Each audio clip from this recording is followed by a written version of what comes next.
Nós estamos nos preparando para a eleição de diáconos da igreja. E assim como fizemos recentemente em relação aos presbíteros, nós teremos uma série de aulas, essa é a segunda aula, para nos prepararmos para este momento tão importante na igreja de eleição de diáconos. E para começar, eu queria convidá-los a abrirem lá em Mateus capítulo 20.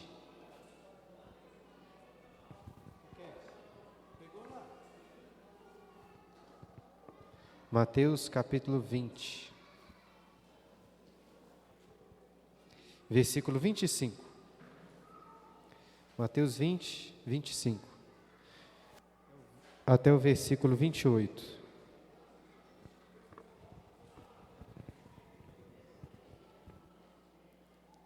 Só para contextualizar esses versículos, os discípulos, Tiago e João, queriam ser os maiores, e eles pediram a Jesus, junto com para que no reino da glória sentassem com Jesus, um à esquerda e outro à direita de Cristo. Ouvindo isso, os outros discípulos ficaram indignados, e Jesus então disse a eles, Mateus 20, 25. Então, Jesus, chamando-os, disse: Sabeis que os governadores dos povos os dominam e que os maiorais exercem autoridade sobre eles. Não é assim entre vós, pelo contrário. Quem quiser tornar-se grande entre vós, será esse o que vos sirva. E quem quiser ser o primeiro entre vós, será vosso servo. Tal como o Filho do Homem, que não veio para ser servido, mas para servir e dar a sua vida em resgate por muitos. Tiago, João e os demais discípulos me lembram muito dos meus filhos lá em casa e as suas constantes brigas para saber quem seria ou quem será o primeiro. Mas, infelizmente, eu preciso confessar que isso lembra também um pouco do meu próprio coração, egoísta, orgulhoso. E essa resposta de Jesus aos seus discípulos é como que um soco na barriga deles, que os nocauteia. Mas é um golpe importante porque, veja bem, essa resposta nos coloca no chão e no devido lugar que devemos estar, uma posição de humilhados. E olhando para cima, podendo compreender o verdadeiro padrão do reino dos céus, sobre o qual Jesus estava falando, a correta perspectiva, como Jesus coloca, o maior é aquele que serve. E o grande exemplo disso é o próprio Jesus, porque Cristo, sem sombra de dúvidas, é o maior do reino dos céus. E Jesus também, sem sombra de dúvidas, foi o que mais serviu. Então, se queremos refletir sobre o ministério dos diáconos da igreja, a gente tem que mirar em Cristo, que certamente foi o maior de todos os diáconos. Mas antes vamos fazer uma oração, para a gente, de fato, iniciar essa aula. Deus Santo, mais uma vez estamos aqui reunidos nesse domingo, dia do Senhor, para nos deleitarmos em Ti, para aprendermos da Tua palavra, para sermos por ela exortados, confortados, encorajados. E que esta aula, Deus, em que iremos continuar meditando sobre o trabalho dos diáconos, que toda a igreja possa ser edificada, que possamos todos aprender a servir ao Senhor, e em especial que o Senhor prepare a igreja para escolher homens capacitados para liderarem este serviço do Teu corpo, da Tua igreja. Nós oramos a Ti, ó Deus, porque a igreja é Tua, e porque precisamos da Tua graça. Em nome de Jesus. Amém.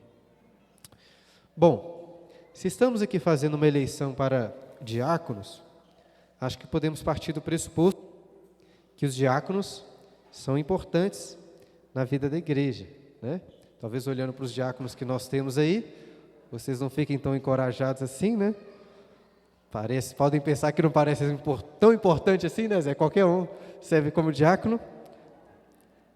Mas é uma função importante, né? Difícil, né? Ano passado o presidente da junta era o Lucas Gibran. Aí dá para ver o nível, né? Se o presidente é o Gibran. Mas, irmãos, infelizmente, ao longo da história e também em algumas igrejas, a função dos diáconos tem sido mesmo subvalorizada, como se fosse um ofício na igreja de segunda categoria. Quando um diácono é eleito presbítero, parece até que houve uma promoção no cargo dele, mas não devemos pensar dessa forma. E pensando aqui sobre diáconos que se tornam presbíteros, veja, não é uma regra, mas de certa forma, é natural que os presbíteros eleitos tenham já servido como diáconos. Por quê? Porque as qualificações, as aspirações de um diácono também devem estar no coração de um presbítero. É um pastor que não possui o desejo, a aptidão para servir a igreja no que for necessário, como os diáconos servem, não poderá ser um bom pastor. Então, de uma forma geral, eu acho que todo pastor, todo presbítero deveria estar apto também a ser um bom diácono. No entanto, é evidente que assim como Deus dá uma capacidade maior a algumas pessoas de ensinarem, de pastorearem a igreja, Deus dá a alguns homens, a alguns diáconos, um dom muito maior de servir ao próximo e serem excelentes diáconos, com muito mais capacidade do que se fosse um pastor ou um presbítero servindo no lugar deles. Diáconos são importantes. E se os diáconos conhecessem grego, eles poderiam usar Mateus capítulo 23, versículo 11 em sua defesa. Olha lá, Mateus capítulo 23, versículo 11. Mateus 23, 11. Vocês já estão em Mateus aí? Passem algumas páginas para o capítulo 23, versículo 11. Jesus diz lá: mas o maior dentre vós será vosso servo. No capítulo 20, que nós lemos anteriormente, ao falar de servo, Jesus usa uma palavra comumente utilizada para escravos. Mas agora no capítulo 23 ele usa outro termo. Sabe qual termo que ele usa aí no capítulo 23, versículo 11? O termo diácono. Literalmente Jesus diz assim: o maior dentre vós será o vosso diácono. Aí, um bom versículo para o diácono decorar. O maior da igreja será o vosso diácono. Jesus que está dizendo isso. É evidente que o termo diácono, nesse versículo, não está sendo utilizado para se referir ao ofício diaconal, mas a todo crente que deve ser um diácono, no sentido de servir um ao outro. O termo diácono, como já expliquei na última aula, significa isso, significa servo, aquele que serve. E isso nos leva então ao assunto da aula de hoje, sobre as funções. Nós vamos ver hoje sobre as funções do serviço diaconal. Por um lado, todos os crentes devem ser diáconos, assim como todos os crentes, aqueles crentes mais ou menos da idade do César, assim, são presbíteros, já que o termo presbítero significa ancião, uma linguagem mais direta significa velho. Então, todo crente mais velho é um presbítero, um ancião. Todo crente que serve é um diácono. Mas a Bíblia também usa esses termos, presbítero e diácono, para se referir algumas vezes a ofícios formais na igreja. Pessoas escolhidas para exercerem um papel de liderança. E afinal de contas, qual é o serviço do diácono, o oficial da igreja?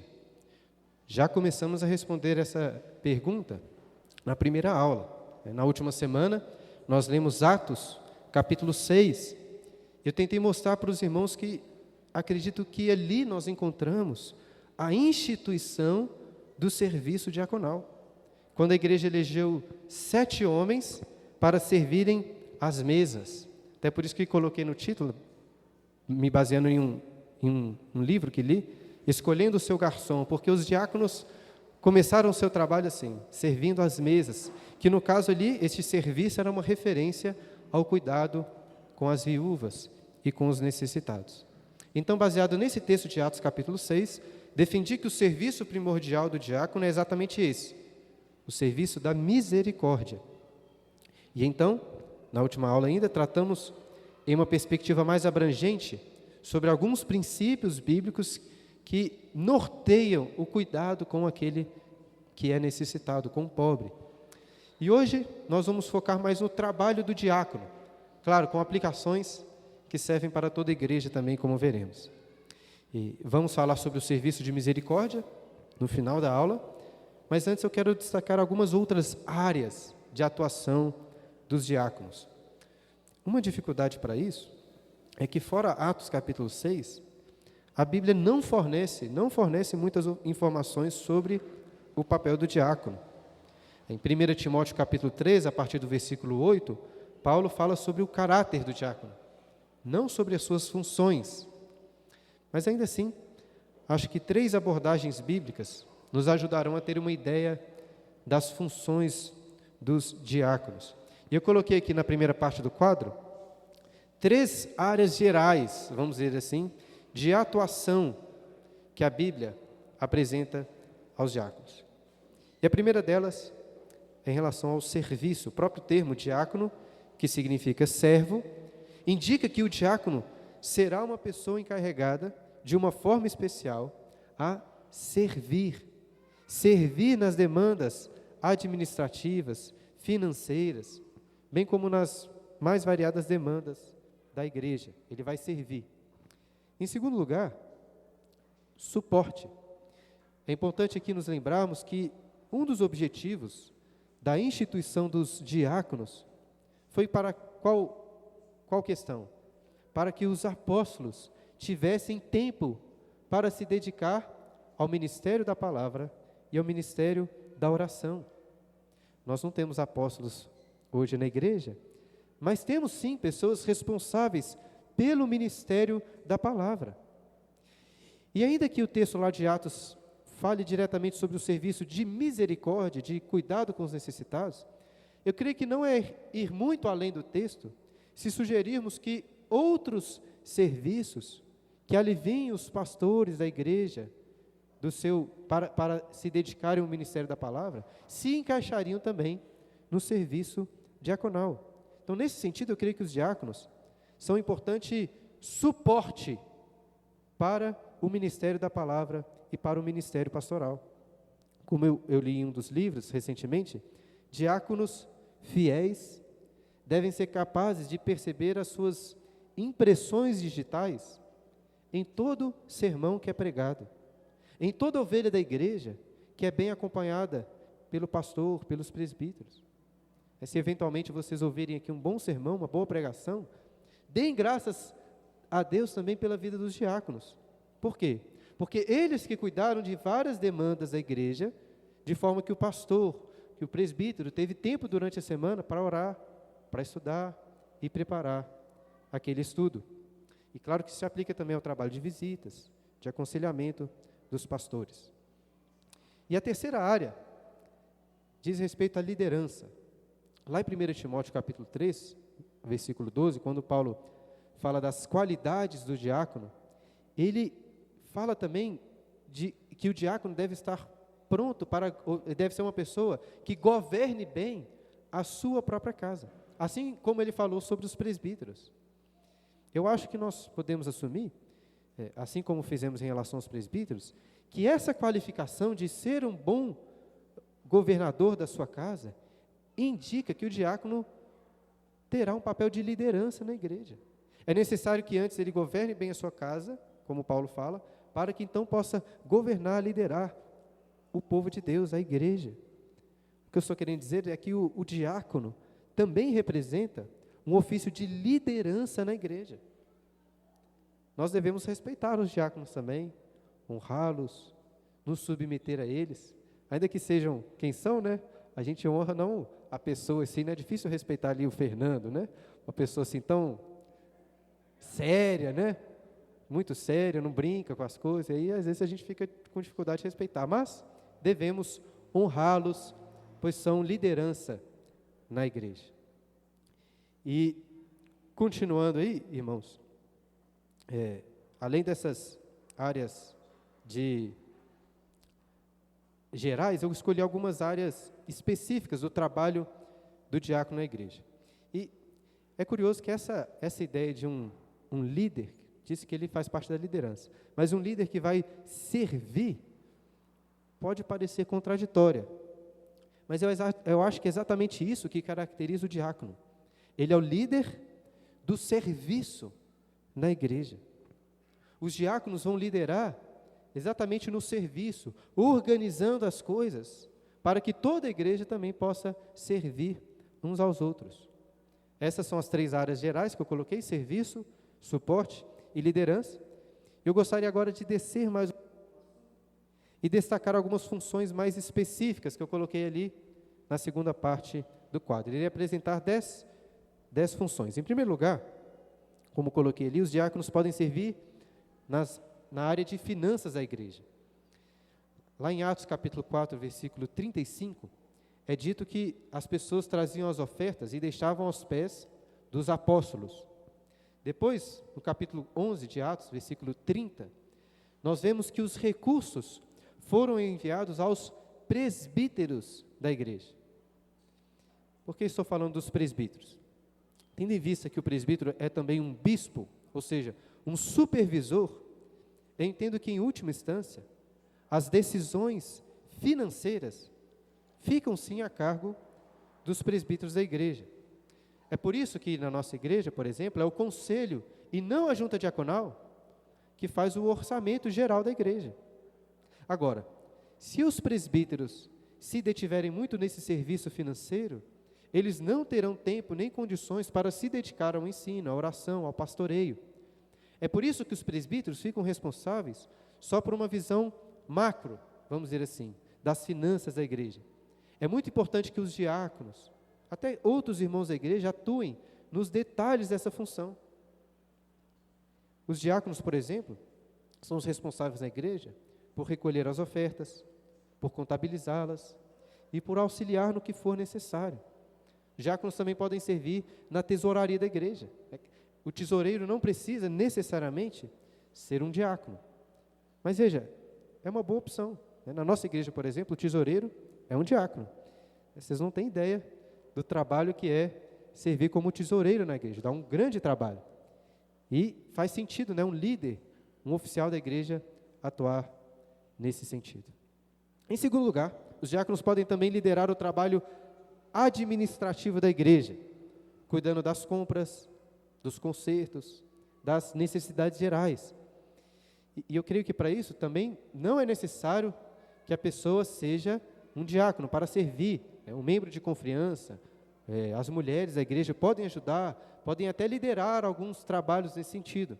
Mas veja, faz sentido colocar na liderança da administração da igreja um diácono. E uma coisa curiosa, como eu disse na última aula, há 2 anos, no início de 2020, nós tivemos também uma eleição de diáconos aqui na igreja, Alguns irmãos que hoje são diáconos foram eleitos nessa época.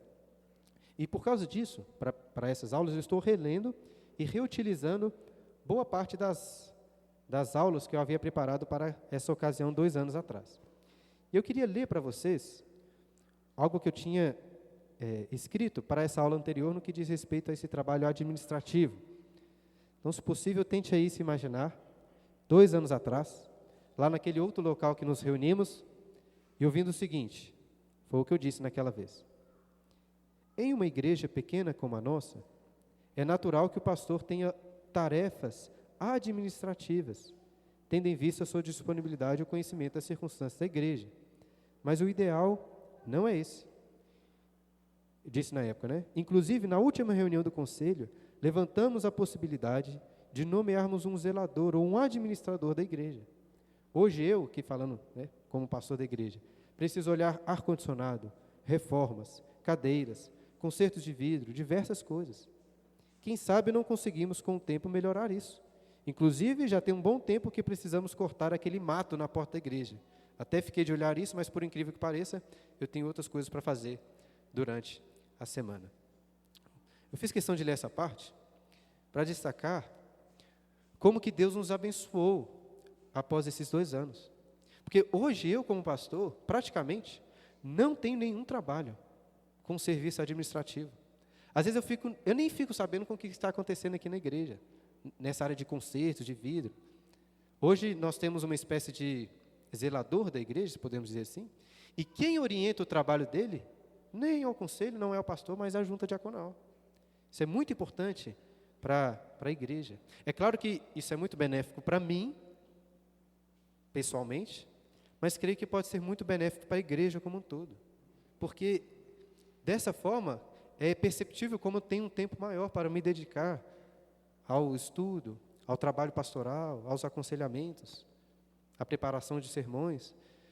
Não que os sermões tenham melhorado tanto, né? Muita coisa de lá para cá, mas pelo menos eu tenho mais tempo para preparar os sermões, e isso é uma bênção na igreja. Continuando, em terceiro lugar, creio que os diáconos podem ser os responsáveis por cuidar da propriedade da igreja, propriedade de uma forma geral. Estamos aqui todos assentados, com conforto, porque os diáconos são os primeiros a chegar na igreja, no domingo, para avaliar se tudo está limpo, arrumar as cadeiras, ligar o som, etc. E veja, os diáconos também podem ajudar no cuidado com estes utensílios, em especial protegendo esses utensílios da igreja das crianças, né?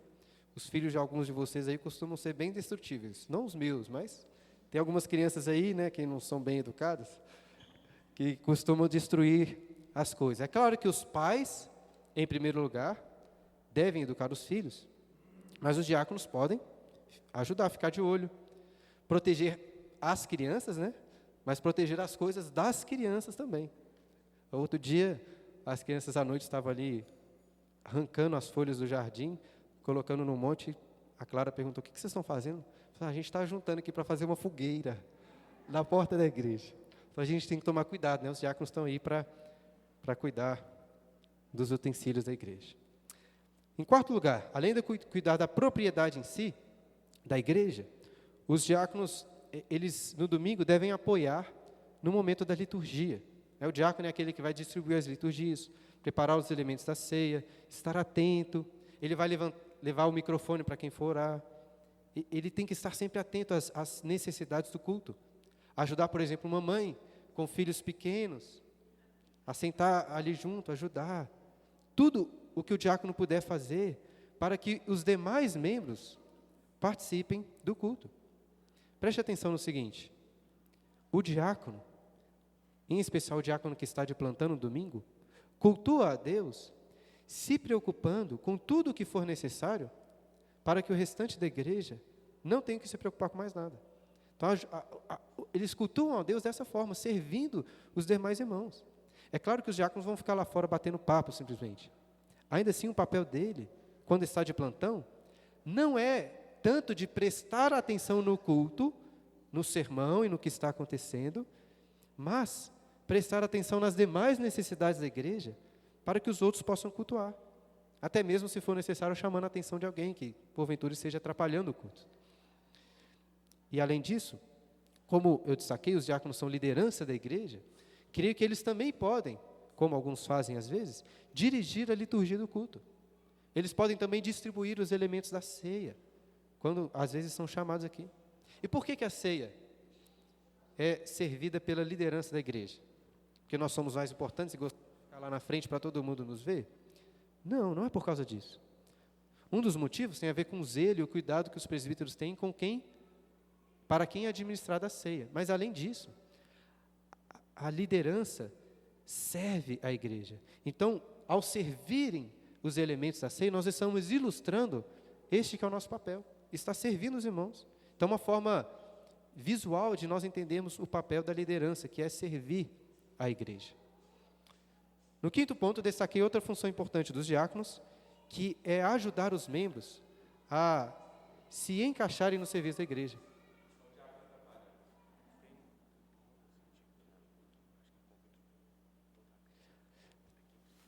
Outra função do diácono aí, chamar a atenção de quem deixou aberto, não é isso?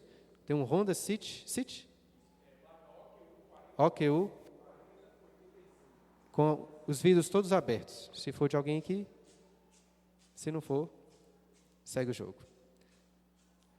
No quinto ponto, então, está ali no quadro, é função dos diáconos ajudar os demais membros da igreja a se encaixarem no serviço. O diácono deve servir, mas ele também deve incentivar os demais membros, que também devem servir uns aos outros, e que querem, que podem servir. Como eu disse, o diácono, ele funciona como líder do serviço na igreja. E um dos principais aspectos dessa liderança é ensinar como os membros devem servir. Essa é a sexta função que eu coloquei ali. Os diáconos devem incentivar, ensinar os demais membros a como servir. Veja, o diácono não precisa necessariamente estar apto a pregar, a ensinar na igreja doutrinas bíblicas, mas os diáconos devem estar aptos a ensinar os demais membros a como servir na igreja, como servir ao Senhor. Certamente uma das melhores formas de fazer isso é dando um bom exemplo. Os irmãos da igreja, os membros, devem ser capazes de olhar para os diáconos e aprender com eles sobre a alegria, a disposição de servir. Em sétimo lugar, os diáconos devem ser homens de muita oração. Os apóstolos disseram que se dedicariam ao ministério da pregação e da oração, mas isso de forma alguma exclui os diáconos da necessidade de orarem. Veja, os diáconos costumam, os bons diáconos, costumam ser pessoas muito proativas, dispostas a servir, dispostas a ajudar, dispostas a fazerem coisas. Isso é ótimo. Mas isso pode levá-los ao erro de acharem que o bom serviço depende do esforço deles, da própria capacidade deles. E a oração faz o papel inverso disso, mostrar que todos nós não podemos por nós mesmos fazermos nada, mas precisamos da graça de Deus. Por isso que os diáconos precisam orar, para que todos os serviços que efetuarem sejam bem-sucedidos pela graça de Deus. O pastor precisa de orar antes de pregar, antes de ensinar. Os diáconos precisam também, quando vierem à igreja, orarem, pedindo para Deus abençoar o serviço deles. Nós precisamos disso. No oitavo ponto, quero destacar que os diáconos podem servir em outras áreas também. Coloquei aqui áreas diversas, porque são áreas que não estão relacionadas diretamente ao domingo, nem à liturgia da igreja, na hora do culto, nem mesmo ao serviço de misericórdia, outras áreas. Por exemplo, os diáconos podem ajudar os membros da igreja que porventura possuam problemas financeiros, descontroles financeiros. Veja bem, algumas pessoas não precisam de dinheiro, de receber ajuda, que essas pessoas precisam de organização. E os diáconos podem ajudar nisso. Eles podem ajudar aqueles também que estão doentes, podem ajudar pessoas que estão enlutadas. Imagina um irmão da igreja que acabou de perder uma pessoa querida. O diácono pode se dispor a auxiliar com questões burocráticas, outras questões.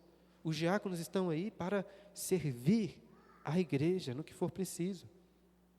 Um dos reformadores, chamado Martin Bucer, ficou conhecido, pelo menos dito entre alguns teólogos, que ele era muito casamenteiro. Inclusive foi ele que apresentou a esposa para Calvino, a famosa Idelete. E no contexto de Martin Bucer, ele disse o seguinte, que além de dar comida, abrigo e roupa para os que carecem, a igreja poderia ajudar garotas piedosas que querem se casar, mas não possuem dote necessário para o casamento. Nós não temos mais esse costume de dotes, mas a igreja, inclusive a diaconia, pode ajudar os jovens a se casarem, inclusive a se casarem mais cedo. É uma bênção para a vida da igreja. Podem ajudar a mobiliarem a sua casa, arrecadando dos irmãos doações, sendo fiador de aluguel. Os diáconos podem ajudar nisso. Eu acho que nenhum jovem da igreja que quer se casar, que esteja trabalhando, que seja crente, deveria ficar sem casar por falta de dinheiro. A gente tem que dar um jeito. Nós devemos ajudar os jovens também. Aqui, claro que a família deve ajudar em primeiro lugar, mas a igreja pode ajudar a se casarem. Isso é um exemplo dos vários nos quais os diáconos podem atuar, servindo e auxiliando. E para cumprir todas essas funções, os diáconos podem fazer visitas aos membros. Essa aí é a nona função que eu coloquei. Nas aulas anteriores sobre presbíteros, eu destaquei que os pastores e presbíteros devem pastorear a igreja, o que inclui esse trabalho de visitas. Mas o diácono também deve fazer visita. Assim como os presbíteros, os diáconos, E claro, qualquer outro cristão pode exortar, pode ensinar as pessoas em suas casas. Os diáconos podem fazer isso. Mas a visita diaconal pode levar em consideração aspectos que envolvam propriamente a função diaconal. Porque através dessas visitas, os diáconos poderão conhecer a realidade de cada pessoa melhor, poderão se aproximar dessas pessoas até para que elas se sintam mais à vontade para receberem ajuda por parte da igreja. Mas é visitando e conhecendo que eles vão saber melhor. Além disso, as visitas podem ser excelente oportunidade para conhecer melhor aqueles membros que não estão passando por necessidade, mas que poderiam usar os seus recursos, os seus dons, os seus talentos para ajudar os irmãos que estão em dificuldade. Se um diácono visitar lá o diácono Fernando, por exemplo, vai ver que ele não está precisando de nada, né? Mas está sobrando, então ele tem muito dinheiro lá para ajudar os demais irmãos. Aí vocês podem ajudá-lo nesse sentido, né? A servir a igreja. Preste atenção, isso tem a ver com o que eu disse sobre liderar a igreja, a servir o próximo. Essa é a função dos diáconos, liderar a igreja no serviço. E por fim, deixei aí por último o serviço mais importante, o papel pelo qual os diáconos foram instituídos, que é o serviço de misericórdia. E é importante destacar que diante de tantos afazeres possíveis que eu coloquei, é de suma importância que os diáconos não percam de vista essa função que é a primordial. E nós já falamos muito sobre isso na última aula. Os pontos que eu levantei, ressaltei a ordem de prioridade em relação ao cuidado, destacando que a família tem prioridade para ajudar. Mas, além disso, falei também sobre a responsabilidade individual de cada pessoa em ajudar o próximo. Eu acho ruim quando queremos sempre institucionalizar as coisas, trazer todas as situações para a junta diaconal. Nós devemos fazer nós mesmos a caridade. Ainda assim, em várias situações, os diáconos deverão ajudar, atuar para com aqueles que carecem, que necessitam. E como eu também destaquei, não me parece que a Bíblia fala de ajudar apenas com aquilo que é necessário, o basicão, vamos dizer assim. A Bíblia nos ensina a dividir o que nós temos. A Bíblia nos ensina a viver com um senso maior de comunidade.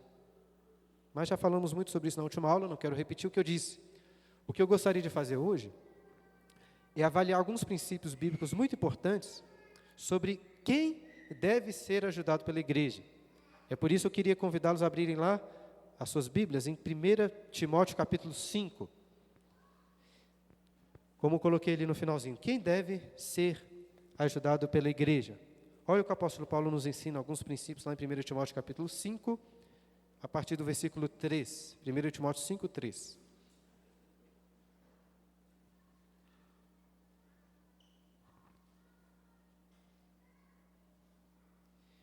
Ele diz assim: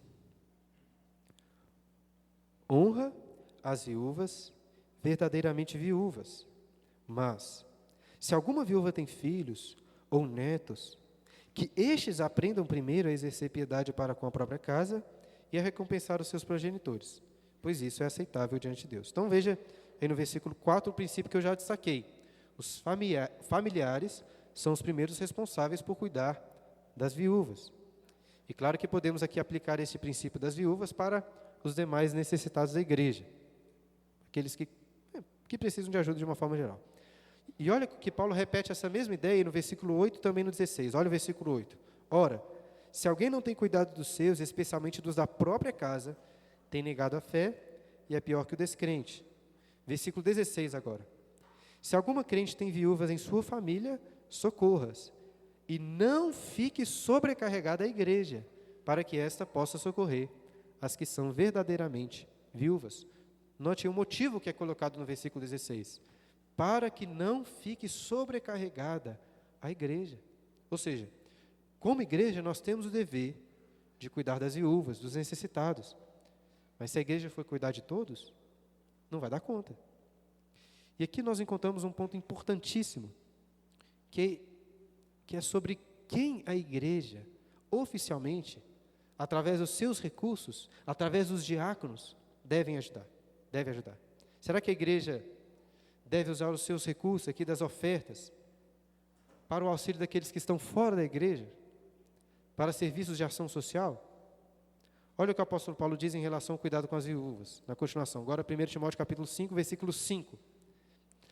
Aquela, porém, que é verdadeiramente viúva e não tem amparo, espera em Deus e persevera em súplicas e orações noite e dia. Entretanto, a que se entrega aos prazeres, mesmo viva está morta. Prescreve, pois, essas coisas para que sejam irrepreensíveis. Ora, se alguém não tem cuidado dos seus, especialmente dos da própria casa, tem negado a fé e é pior do que o descrente. Preste atenção.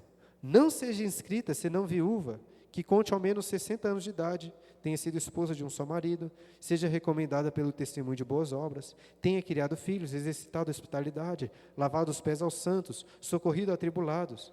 Se viveu na prática zelosa de toda boa obra, mas rejeita viúvas mais novas, porque quando se tornam levianas contra Cristo, querem casar-se, tornando-se condenáveis por anularem o seu próprio primeiro compromisso.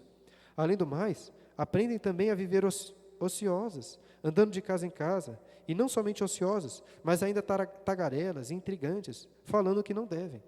Quero, portanto, que as viúvas mais novas se casem, criem filhos, sejam boas donas de casa, e não deem ao adversário ocasião favorável de maledicência, pois com efeito já algumas se desviaram, seguindo Satanás. Então veja bem, é qualquer viúva que deve ser ajudada? Se tiver família, é a família que deve ajudar. Mas e se não tiver família? A igreja deve ajudá-la? Depende. Note como que Paulo lista vários requisitos para que as viúvas sejam inscritas, para que elas fossem ajudadas naquele contexto. Não tenho tempo para entrar aqui nos detalhes, mas em resumo, vemos que para que fossem auxiliadas, deveriam ser mulheres verdadeiramente necessitadas, além de crentes, mulheres piedosas. Então, é necessário que os diáconos consigam fazer esse filtro. Se há um irmão na igreja piedoso que precisa de ajuda, nós devemos ajudar. Mas nós devemos sempre avaliar.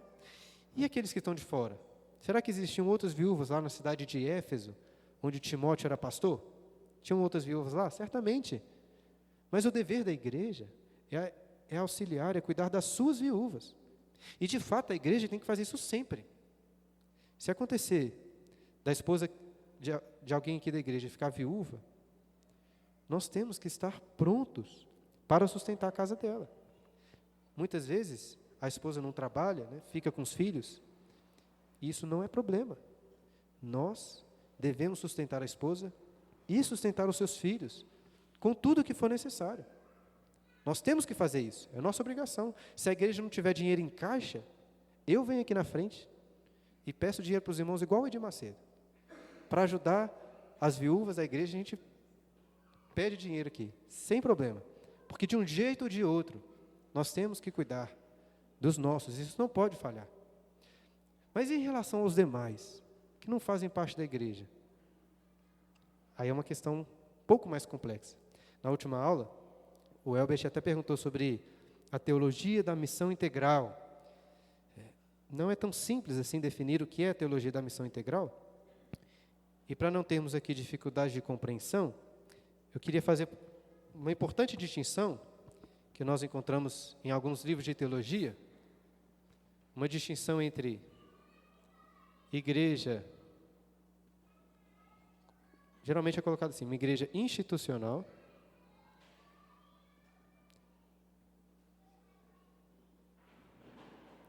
e igreja orgânica. Às vezes são usados outros nomes, mas eu vou explicar cada uma dessas distinções que eu acho que a Bíblia nos faz, nos apresenta, né?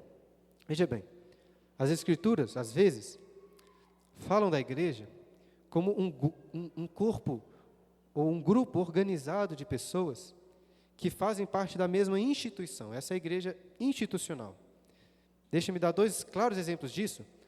Quando, lá em Mateus, capítulo 18, e em 1 Coríntios, no capítulo 5, nós encontramos textos que falam sobre a disciplina eclesiástica. Nesses dois casos, Jesus, em Mateus, e Paulo, em 1 Coríntios, falam da igreja se reunindo para excluir determinada pessoa. Então perceba que nós estamos falando da igreja como instituição. Aquilo que só a igreja, quando está reunida, pode ser realizado. Então, o culto público, a Santa Ceia, a escolha de presbíteros, de liderança, de diácono, tudo isso são atribuições da igreja como uma instituição. No caso nosso aqui, da Igreja Presbiteriana Peregrinos. E dentro dessas atribuições está o cuidado com os necessitados da igreja, como Paulo ensina aqui a Timóteo. E considerando os requisitos que Paulo... Eu acho que nós percebemos que não faz parte da missão da igreja, ajudar aqueles que estão fora da igreja de Cristo. É por isso que nós entendemos que não é dever da Igreja Presbiteriana Peregrinos fazer sopão na rua, construir um orfanato, construir uma escola, construir um asilo ou coisas assim. Eu sei que várias igrejas fazem isso. Criam escolas, criam um orfanato e fazem isso com a melhor das intenções. Mas veja, o conselho já tem mais do que suficientes no pastoreio da igreja. Se formos ficar responsáveis por gerenciar uma escola, um orfanato, as coisas vão desandar. Em resumo, o que eu estou querendo dizer é que os recursos da Igreja Presbiteriana Peregrinos devem ser usados para as demandas da Igreja Presbiteriana Peregrinos, ajudando as viúvas aqui e também pagando, como Paulo fala em 1 Timóteo 3, versículo 17, dobrados honorários para o pastor da igreja, né? É atribuição da igreja também. Mas, por outro lado, a Bíblia também fala da igreja em um sentido mais informal. É a igreja orgânica, como que eu coloquei ali. Por exemplo, quando fala da missão dos cristãos de levarem por todos os lugares o Evangelho, fazendo discípulos. Ou então, quando a Bíblia fala no Sermão do Monte, dos cristãos servindo como sal e luz do mundo. Quem que vai pregar o Evangelho para o colega do seu trabalho? É o pastor? É a igreja institucional?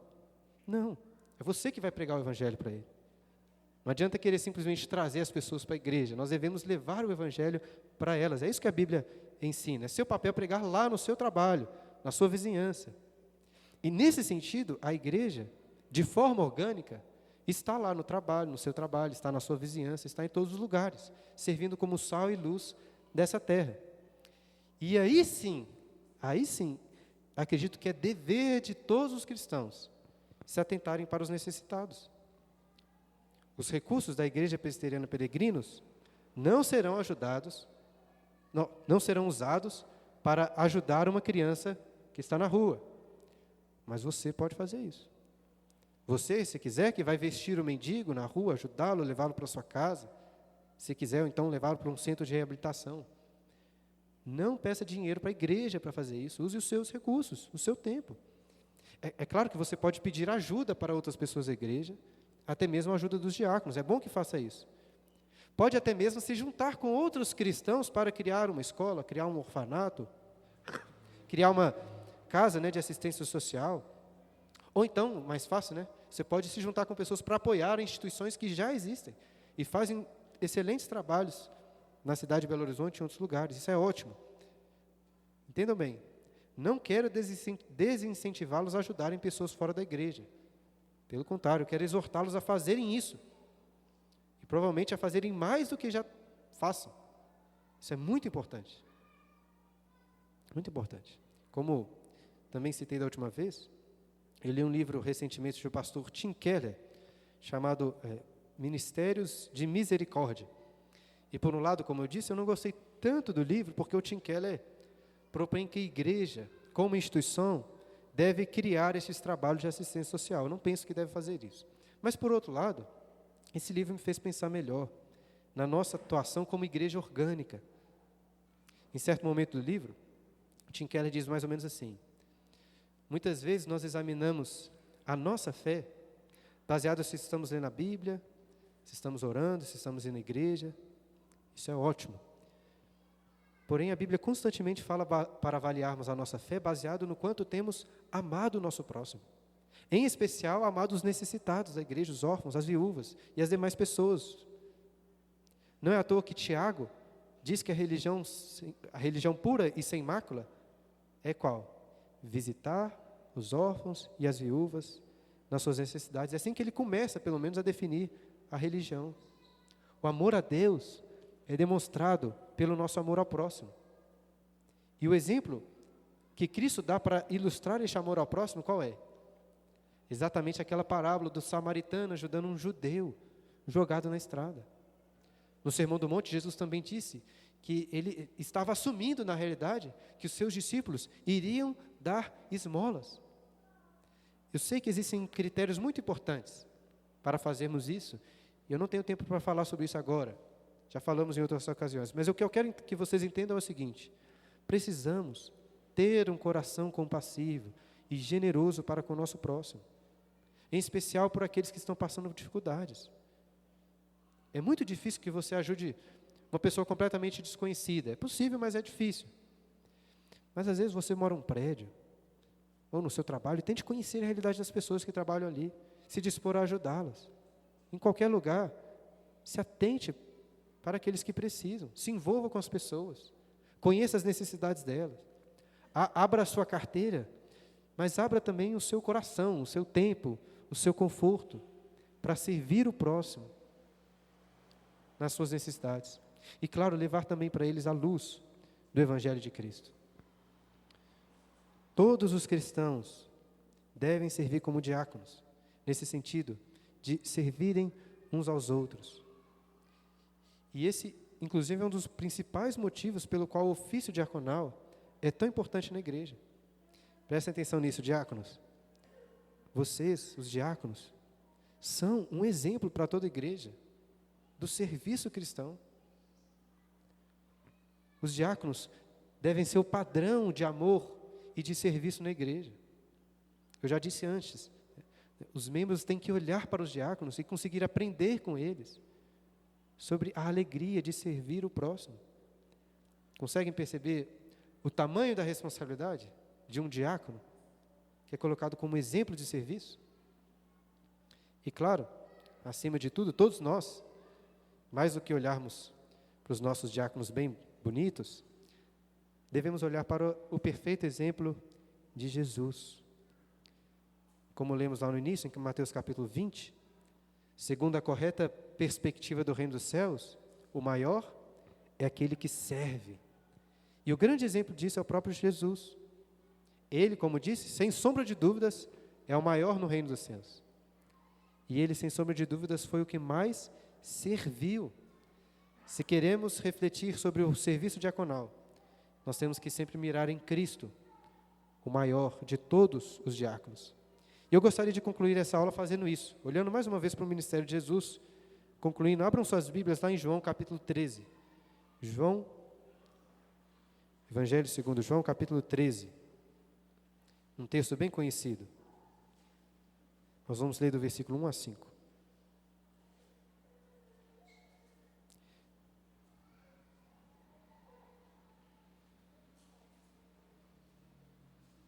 João 13, versículo 1 a 5.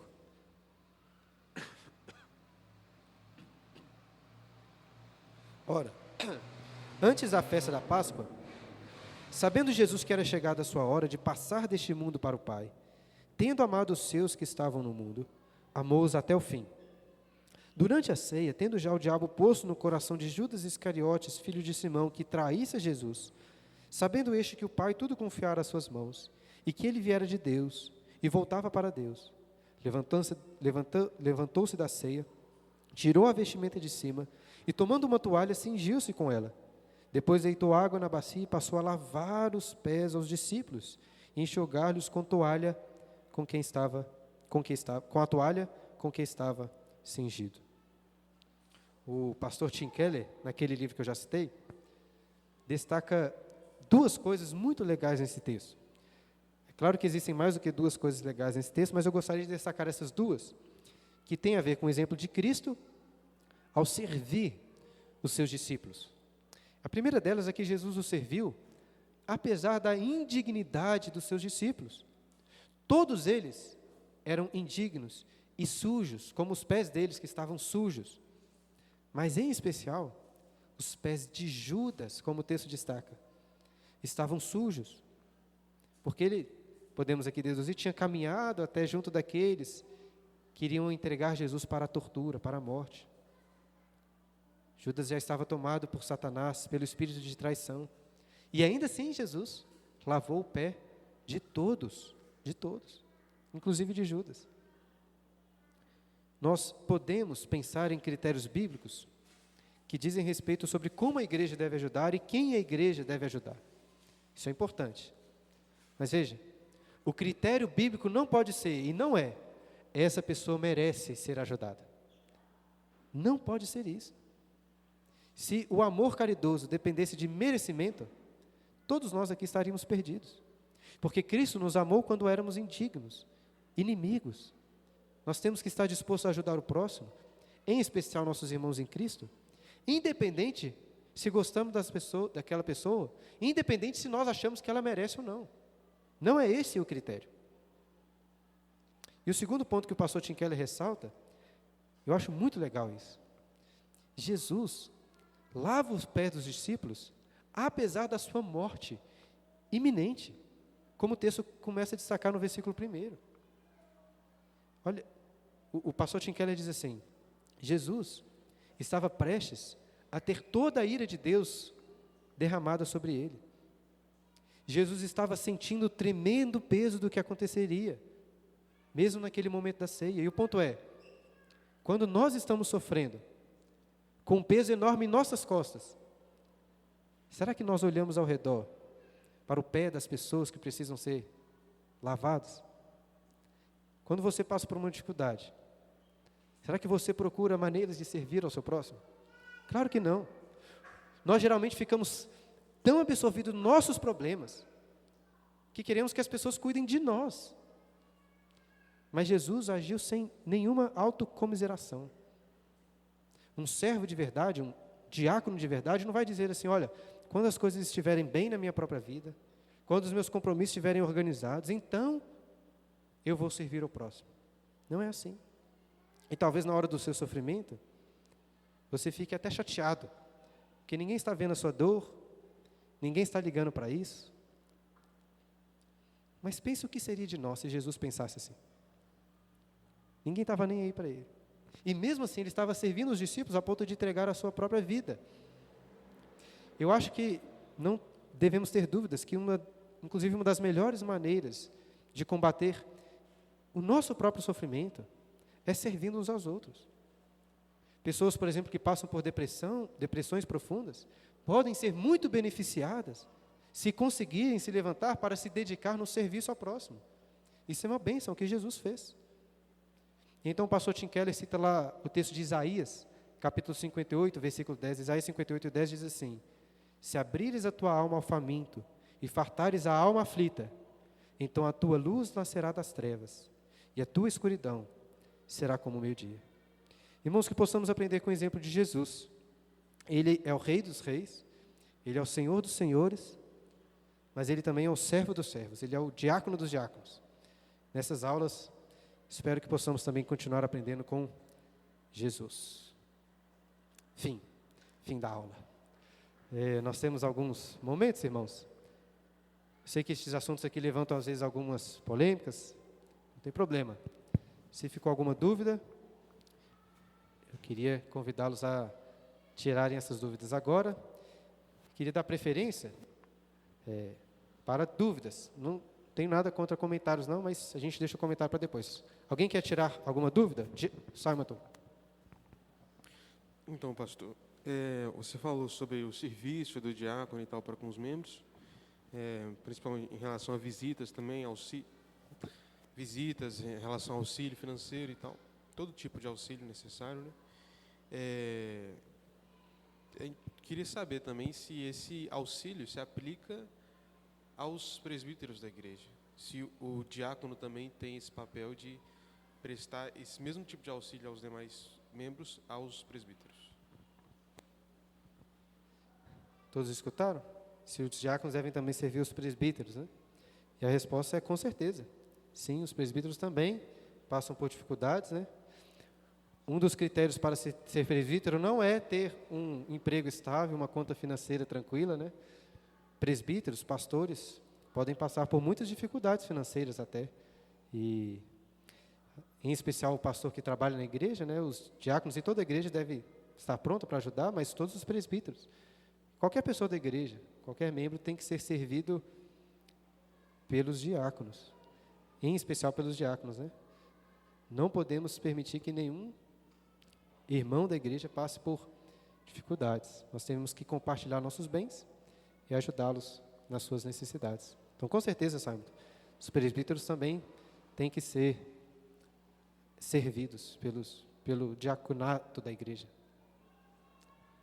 Fala, Vitor. Pastor, o senhor falou assim o senhor leu aí que o diácono, primeiro, ele tem que liderar bem a sua própria casa. Isso, é o que Paulo diz, né? É isso. A gente pode subentender, então, que o diácono ele precisa ser casado? Boa pergunta. Acredito que não. Essa é uma qualificação para os presbíteros também, né? E eu acho que é muito claro nas Escrituras que existem pastores, né, até o próprio apóstolo Paulo, que não... E isso não impedia que eles servissem, né, como pastores e presbíteros da igreja, e o mesmo acho que podemos dizer em relação a diáconos. Essa não é uma dedução verdadeira, porque, por um lado, você pensa assim, se fala lá que tem que cuidar bem da sua própria casa, então ele tem que ter uma casa para cuidar, né? Mas eu acho que a interpretação correta do que Paulo está dizendo é, na situação em que ele tem uma casa para cuidar. Nessa situação, ele tem que ser um bom exemplo de liderança na sua família. Existem, inclusive o apóstolo Paulo fala lá em 1 Coríntios, no capítulo 7, que ele encoraja algumas pessoas a não se casarem, exatamente porque aquela pessoa que se casa, Paulo diz, tem que cuidar da sua esposa, das coisas da sua casa. Mas aquele que não se casa pode se dedicar ao serviço de Cristo. Então, se for um diácono, uma pessoa fiel mesmo, uma pessoa que Deus chamou para o celibato, pode servir como um diácono até com mais propriedade do que outros, né? Porque terá ainda mais tempo para servir. Os diáconos de plantão, por exemplo, que têm filhos pequenos, claramente é uma dificuldade para eles, né? Chega aqui na igreja, estão de plantão com tanto filho pequeno, aí tem que ajudar na família, ajudar no culto, ajudar na igreja. Então, não estou falando para os diáconos não terem filhos, não. Só estou dizendo que seria até bom, né? Que diáconos solteiros podem servir até mais, né? Estou encorajando também a ficar solteiro. Estou encorajando a você, os diáconos aí, fazerem o que for preciso. Respondido? Pode ser solteiro, sim.